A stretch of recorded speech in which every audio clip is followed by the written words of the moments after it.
ស្ដីបងប្អូនទាំងអស់គ្នាថ្ងៃនេះមករម McDonald ទៀតហើយនេះការរម McDonald គេរមកើងលើលួសអញ្ចឹងហើយគេទុកប្រវែងឲ្យរឿងពេលបន្តិចបងប្អូនហើយអានៅសល់ហ្នឹងគេកាត់ទុកពីផ្នែកនេះឃើញទេអាហ្នឹងផ្លែវាល្អផ្លែល្អផ្លែគុណភាពគេយកឲ្យរៀងខ្លីប៉ុន្តែនេះយករៀងវែង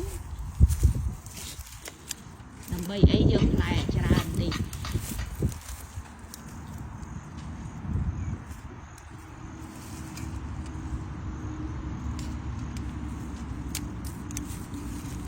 ជំនាញអ្នករុំក៏លឿនដែរដៃញាប់ណា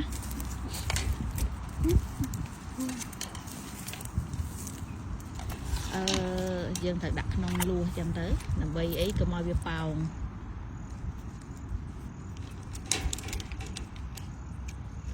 គេចងហើយបានគេកាត់